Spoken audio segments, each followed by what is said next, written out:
स्वर्गीय श्री बद्री सिंह बालिका inter college Kabrai की तरफ से आप सभी बच्चों को ऑनलाइन क्लासें उपलब्ध करवाई जा रही हैं और हम आप सभी बच्चों को ऑनलाइन क्लासें दे रहे हैं। और आपकी जो क्लासों में स्कूल में चल रही हैं एनसीईआरटी किताबें, एनसीईआरटी पैटर्न बेस पर ही आपको सारे क्वेश्चन आंसर और सारी चीज़ें दी जा रही हैं। नोट्स अगर चाहिए तो नोट्स के लिए लिखे गए नंबर पर संपर्क कर सकते हैं 8076317021 या फिर 9919425442। आप इन दोनों नंबर में से व्हाट्सएप कॉल या व्हाट्सएप करके बता सकते हैं आपको किस सब्जेक्ट की नोट चाहिए। हमारे यहाँ 9th से लेकर के 12th तक की सारी क्लासेस चलती हैं और आपको सारी क्लासें निःशुल्क उपलब्ध होंगी।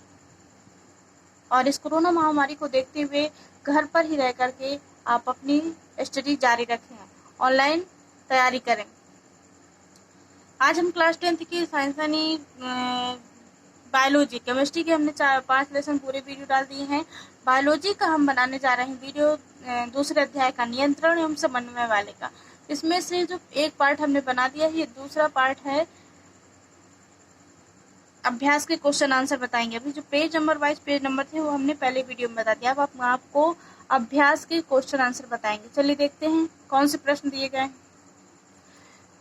अध्याय 7वां है जो और बायोलॉजी जहाँ से स्टार्ट होती है दूसरा अध्याय है। इसमें अभ्यास के क्वेश्चन आंसर आएंगे। अभ्यास में पहले बहुविकल्पीय प्रश्न दिए गए हैं। पहला प्रश्न है, निम्नलिखित में से कौन सा पादप हार्मोन्स है? कौन सा है पादप हार्मोन्स में से? Insulin, estrogen, thyroxine, cytokinin. इनमें से ना तो इंसुलिन है, ना तो एस्ट्रोजन है, ना तो थायरॉक्सिन। अभी हमने आपको पिछले वीडियो में बताया भी है। साइटोकाइनिन हार्मोन है। कौन सा? साइटोकाइनिन। यह पौधों में कोशिका विभाजन को प्रेरित करता है और विशेष रूप से फलों और बीजों में अधिक सांद्रता में पाया जाता है। क्या होता है? अधिक सांद्रता में पाया जाता है।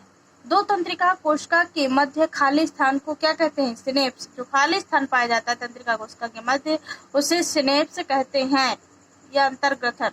मस्तिष्क उत्तरदायी होता है किसके लिए? सोचने के लिए, शरीर के संतुलन बनाने के लिए, हृदय स्पंदन के लिए या फिर उपरोक्त सभी, यानी उपरोक्त सभी कार्यों के लिए मस्तिष्क उत्तरदायी होता है। अगला प्रश्न इसमें, हमारे शरीर में ग्राही का क्या कार्य है? ऐसी स्थिति पर विचार कीजिए जहाँ ग्राही उचित प्रकार से कार्य नहीं कर रहे हों। क्या समस्याएं उत्पन्न हो सकती हैं? हमारे पर्यावरण से सभी सूचनाओं का पता कुछ तंत्रिका कोशिकाओं के विशिष्टीकृत सिरों द्वारा लगाया जाता है। किसके? पर्यावरण में कुछ विशिष्ट कोशिकाओं के विशिष्टीकृत सिरों द्वारा लगाया जाता है। उन्हें क्या कहते हैं? जिन्हें ग्राही कहते हैं। ये ग्राही हमारी ज्ञानेंद्रियों में स्थित होते हैं। जो ज्ञानेंद्रियां पाई जाती हैं उनमें क्या स्थित होते हैं? ग्राही।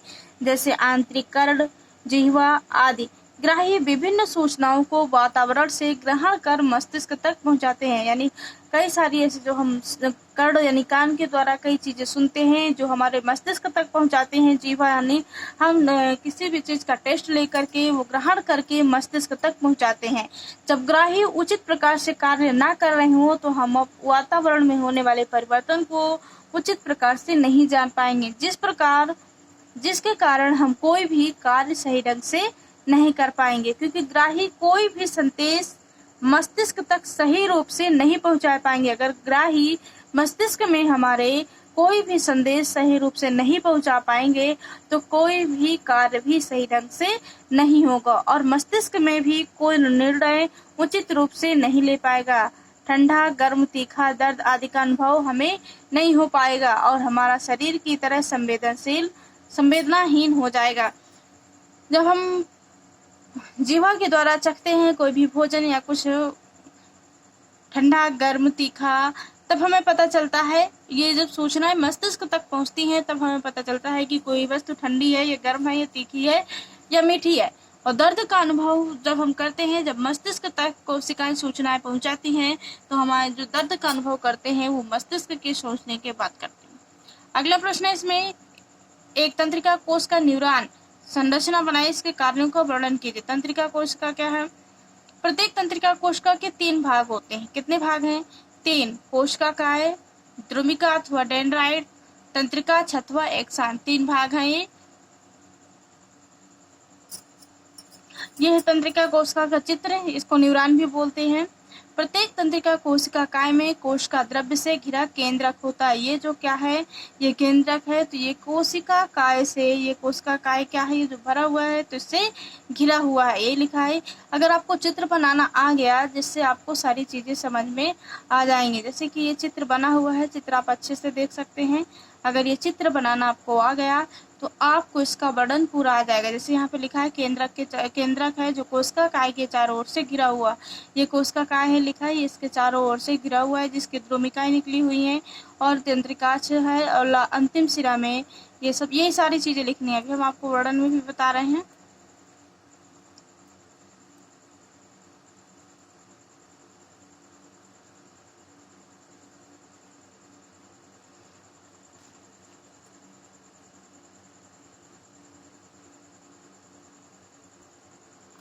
प्रत्येक तंत्रिका कोशिका काय में कोश का द्रव्य से घिरा केंद्रक होता है। ये जो भरा है तो कोश का द्रव्य है जिसे घिरा हुआ एक केंद्रक है।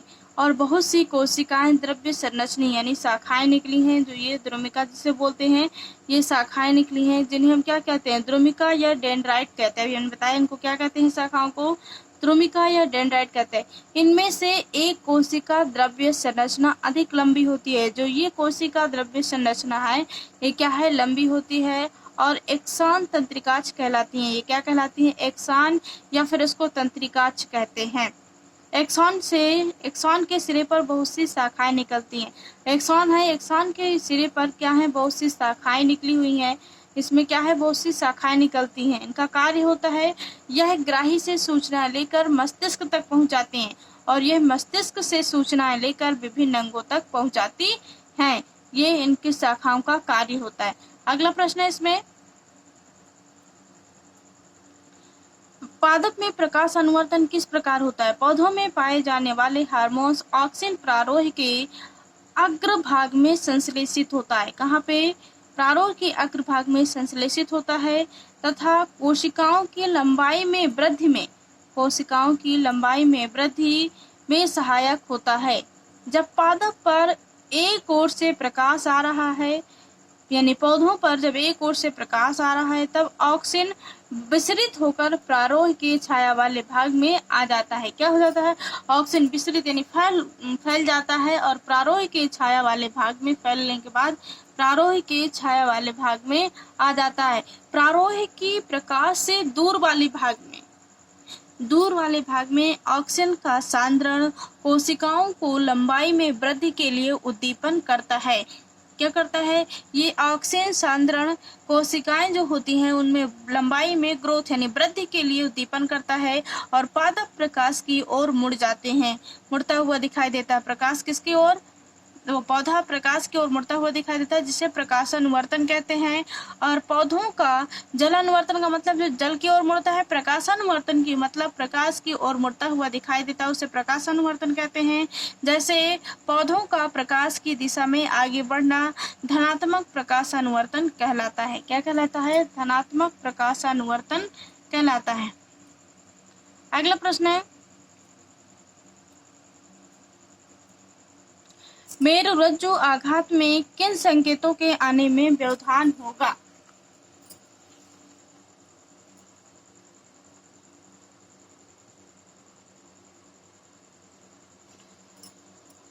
क्या है अगला प्रश्न, इसमें मेरुरज्जु आघात में किन संकेतों के आने में व्यवधान होगा, यानी संपूर्ण शरीर की तंत्रिकाएं यानी मस्तिष्क तक जाने से पूर्व मेरुरज्जु में मिलती हैं। कहाँ मिलती हैं, ये संपूर्ण शरीर की जो तंत्रिकाएं होती हैं मस्तिष्क तक जाने से पूर्व यानी पहले मेरुरज्जु में मिलती हैं। कहाँ मिलती हैं, मेरुरज्जु में पहले मिलती हैं। इसके बाद प्रतिवर्ती चाप इसी मेरुरज्जु में बनती है और तथा आगत सूचनाएं भी मेरुरज्जु से ही मस्तिष्क तक जाती हैं। पहली सूचनाएं मेरुरज्जु में जाती हैं, इसके बाद मस्तिष्क तक पहुंचती हैं। यदि मेरुरज्जु पर आघात होता है तो कोई भी सूचना मस्तिष्क तक नहीं जा पाती, यानी मेरुरज्जु में कोई चोट हो जाती है, कुछ लग जाता है, आघात हो जाता है तो कोई भी सूचना मस्तिष्क तक नहीं पहुंच पाती है, जिसके कारण विभिन्न अंगों तक मस्तिष्क का संपर्क टूट जाता है और शरीर को चलाने के लिए जिस नियंत्रण एवं समन्वय की आवश्यकता होती है वह नहीं बन पाएगा।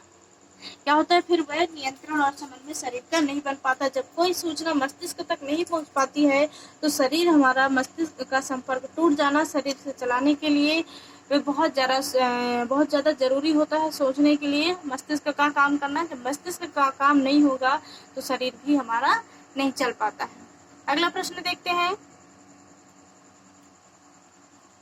8वां नंबर।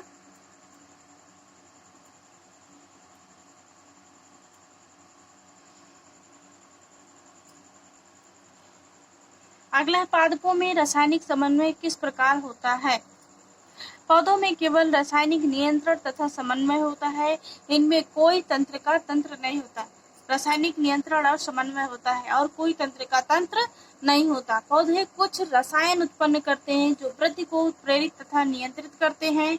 ये प्रश्न हम आपको पहली वीडियो में भी बता चुके हैं। वृद्धि को उत्प्रेरित करते हैं, जबकि कुछ अन्य वृद्धि को कम कर देते हैं। अन्य जो रसायन होते हैं, कुछ रसायन होते हैं कि वृद्धि को उत्प्रेरित करते हैं और कुछ होते हैं कि अन्य वृद्धि को कम भी करते हैं।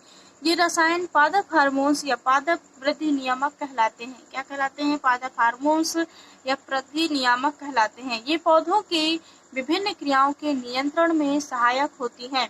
उदाहरण के लिए ऑक्सिन हार्मोन प्रारोही के अर्घ भाग में संश्लेषित होता है तथा कोशिकाओं की वृद्धि में सहायक है, जबकि साइटोकाइनिन हार्मोन्स कोशिका के विभाजन को प्रेरित करता है। इसमें जो पादप हार्मोन्स में साइटोकाइनिन हार्मोन्स पाया जाता है वह कोशिका विभाजन को प्रेरित करता है, और एप्सिक अम्ल जो पाया जाता है वह वृद्धि के संदमन करने वाला हार्मोन्स है। क्या करता है? ये वृद्धि को यानी ग्रोथ को बढ़ाता है।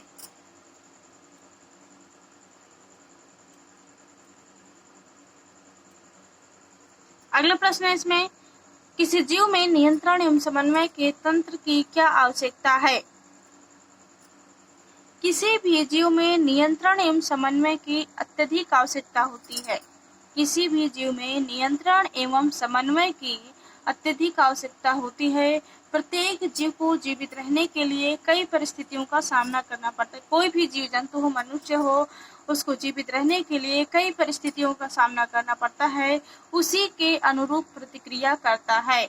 इसके साथ ही विभिन्न जैविक क्रियाएं प्रतिक्षण हमारे शरीर को घटित होती रहती हैं, जिनको नियंत्रित करने की आवश्यकता पड़ती है। इसीलिए प्रत्येक जीव में नियंत्रण एवं समन्वय के लिए समन्वय के तंत्र की आवश्यकता होती है, यानी हार्मोन तंत्र अथवा तंत्रिका तंत्र। तंत्रिका तंत्र जीवों में पाया जाता है, जिसके कारण मनुष्य के जीव में नियंत्रण एवं समन्वय की बना रहता है। कोई भी जीव हो, नियंत्रण को समन्वय अत्यधिक आवश्यकता होता है और जीवित रहने के लिए हर परिस्थितियों का सामना करना पड़ता है, जिसके प्रतिक्रिया के अनुरूप उसका नियंत्रण, उसके शरीर का नियंत्रण एवं समन्वय तंत्रिका तंत्र के द्वारा बना रहता है। अगला प्रश्न देखते हैं। इसमें अगला 10वां नंबर प्रश्न पूछा गया अभ्यास में, अनैच्छिक क्रियाएं प्रतिवर्ती क्रियाओं के एक दूसरे से किस प्रकार भिन्न? अनैच्छिक क्रियाओं का मतलब होता है वे क्रियाएं जो अपने आप होती हैं और जिन पर हमारा नियंत्रण नहीं होता है, उन्हें अनैच्छिक क्रियाएं कहते हैं। और ऐच्छिक क्रियाएं होती हैं वो क्रियाएं जो हम अपनी इच्छा के अनुसार करते हैं, वह ऐच्छिक क्रियाएं होती हैं। वह क्रियाएं जो हमारी इच्छा के विरुद्ध होती हैं, वे क्रियाएं अपने आप होती हैं, जिन पर हमारा नियंत्रण नहीं हो सकता कि हम कंट्रोल कर लें और फिर जब हो तब कर लें, वो अनैच्छिक क्रियाएं होती है। जैसे कि दिल का धड़कना यानी हृदय का धड़कना हमारे इच्छा के अनुसार नहीं होता। वमन यानी उल्टी आना जो हमारी इच्छा के अनुसार नहीं होता। ब्लड सर्कुलेशन और लार आना आदि, इनमें से अधिकतर मध्य मस्तिष्क तथा पश्चिम मस्तिष्क से नियंत्रण होता है। किसके मध्य होता है? मध्य मस्तिष्क और पश्चिम मस्तिष्क के नियंत्रण के द्वारा होता है। इनमें हमारा कोई कंट्रोल नहीं होता कि हम अपनी इच्छा के अनुसार कार्य करें। अगला है प्रतिवर्ती क्रियाएं। प्रतिवर्ती क्रियाएं ऐसी क्रियाएं जो तुरंत होती हैं और उन्हें मस्तिष्क तक जाने की आवश्यकता भी नहीं होती है, यानी कोई भी चीज सोचने की क्षमता नहीं होती, तुरंत हो जाती हैं। ऐसी अनुक्रियाओं को प्रतिवर्ती क्रियाएं कहते हैं। इन्हें मेरुरज्जु ही अनुक्रिया करता है। जैसे आंखों को यानी पलकों का झपकना, ये हमारी तुरंत हो जाती है, हम सोचे चाहे ना सोचे वो भी फिर भी झपकते हैं। कि छींक का आना आदि, ये सभी प्रतिवर्ती क्रियाएं हैं। अगला इसमें 2 प्रश्न दिए हुए हैं 11 और 12। जंतुओं में नियंत्रण एवं समन्वय के लिए तंत्रिका तंत्र हार्मोन्स की क्रियाविधि इसकी तुलना कीजिए, ये बच्चे स्वयं करेंगे। और 12 नंबर वाला प्रश्न भी स्वयं आप लोग करिएगा। अगर आपको इसमें कुछ नहीं समझ में आता है तो आप कमेंट्स बॉक्स में लिखिए, फिर हम आपको अगली वीडियो के माध्यम से बता देंगे। चलिए आज का वीडियो हम यही समाप्त करते हैं, मिलते हैं आपको अगली वीडियो में। कोई भी वीडियो हो तो अंत तक जरूर देखिए और चैनल को सब्सक्राइब जरूर करिए, ताकि आप हमारा कोई भी वीडियो मिस ना कर सकें और घर पर अपनी ऑनलाइन स्टडी जारी रखें। धन्यवाद।